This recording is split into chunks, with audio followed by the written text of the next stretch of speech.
Okay, so everything was going great until it wasn't.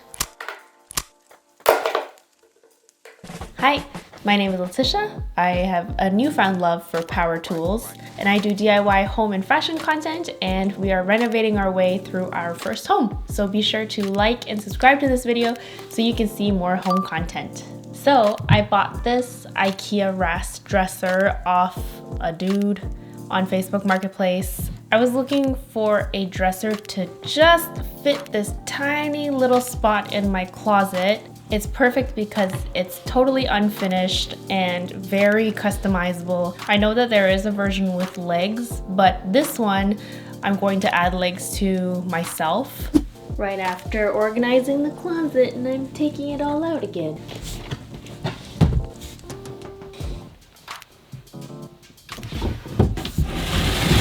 A DIYer on Instagram called Sauve Home, they did a redid cabinet with one of the IKEA shoe cabinets, and I loved the details on the front paneling. I was trying to decide what to do with this dresser that was not too flashy. First of all, these drawer knobs have got to go. I ordered all of my cabinet legs and cabinet pulls off AliExpress, so they're on their way. Maybe I'll see them in a month.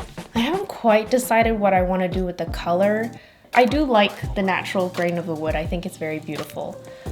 But first thing is first is to take apart this drawer, take out the drawer fronts, and start reading. Read! So much read! So I'm soaking my reed for about half an hour. You're supposed to soak it between half an hour to about 4 hours, but no more than that. The reed that I bought is a 1/4 inch flat oval. To stick the reed onto the drawer, I'm going to be using a brad nailer. I have 5/8 inches brad nails. These are the smallest brad nails that you can get since the drawer depth is so shallow. But if you're looking to glue, I really don't think glue is gonna hold unless you clamp it a million different places. But let's disassemble this thing.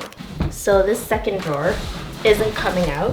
The stopper, there's just one stopper in here that will not unscrew.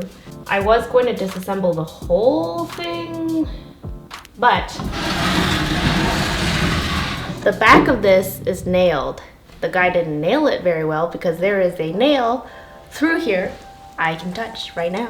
Because the base of this drawer is so long, it makes it very bottom heavy. I'm actually going to shorten it and add a new base so that I can attach legs because there's no bottom. I haven't really figured out what pattern I want to do for the drawer face. There are lots of different ways to read a cabinet, and I've seen some really great, very sharp geometrical lines. The one that Sauve did is very swoopy. I'm probably gonna do it very swoopy. Just gonna go with my gut. That's usually how I do things. Okay, so everything was going great until it wasn't. And I think I'm gonna start over. With flat oval reed, I think I bought the wrong one. I'm going to buy round reed instead because the flat oval has a hard time bending, and you can see it doesn't bend as nicely as it does in a long swoop.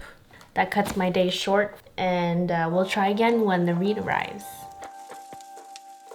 I'm very glad that I waited the 2 weeks for the round reed because it makes all the difference. The reed just bends completely naturally. It doesn't look like I'm forcing anything. I also have a little bowl of end bits, and these little end bits are great because it finishes off any little gaps. I have wood glue handy for the teeny tiny bits that I can't brad nail. I think it looks really nice natural.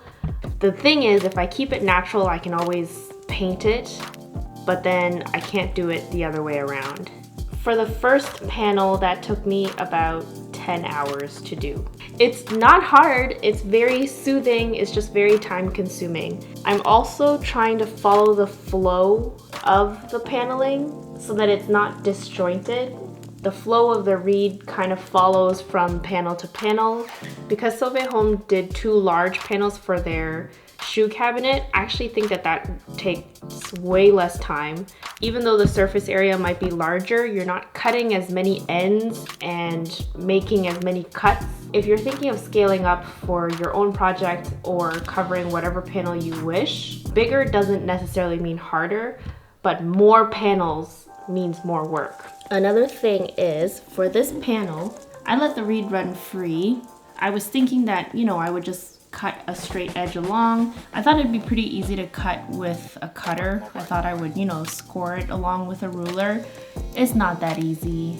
Don't nail it too close to the edge because you could split the drawer like me. Most of the time I'll brad nail right from the top, but certain pieces, especially at the edges, I'll try to brad nail diagonally so that it finishes and holds the edges better. It's been a month.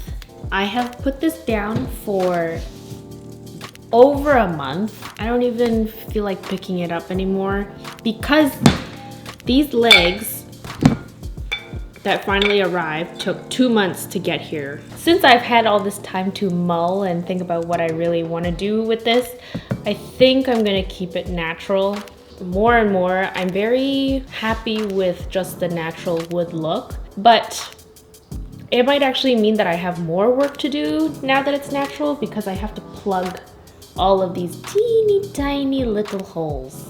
I have wood filler to plug up these holes, but just in case you can actually make your own wood filler if you have extra sawdust and just craft glue.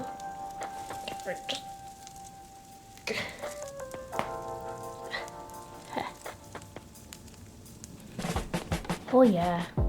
That'll blend in perfectly. Thank goodness for cheap pine. So this has been working super well. I'm just being mindful of staying away from the gaps because you don't want to fill in the beautiful line work that you've done. If I have any nails that stick out a bit, I just take a hammer and just tap it in. I think this is worth the extra step. It just perfects it. Don't skip it. Before, after. Even a dry brush can help clear out some of the dusty bits.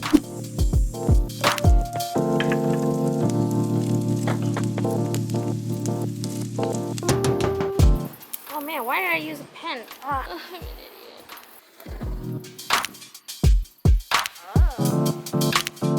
This is me being extra, and if you have the IKEA rast version with the legs, you wouldn't need this at all. But I wanted to create a more balanced shape by shortening the bottom of the dresser. Then, since everything was taken apart, I clear coated the pieces, and especially the drawer front. This seals in the reed, but also finishes the nail holes that have been filled. I am very glad that I put away all the pieces in the garage yesterday because it poured.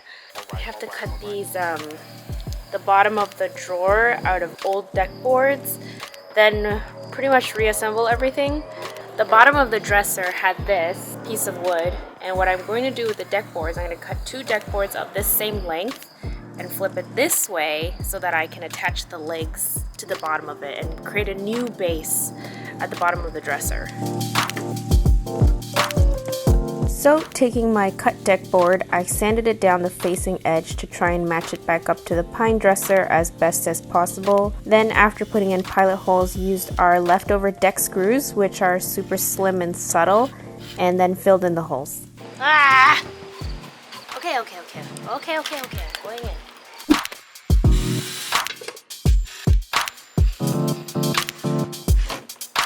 Okay, I'm feeling pretty chuffed about this dresser. As a first piece, I've learned a couple of things that I would change, like matching up the right length of reed right away and finishing the edges of the drawer face nicer. You can see the drawer gets nicer from the bottom to the top, but overall I'm very glad I kept the wood bare, and if I wanted to stain it dark, it would work well also. Another woodworking project in the books.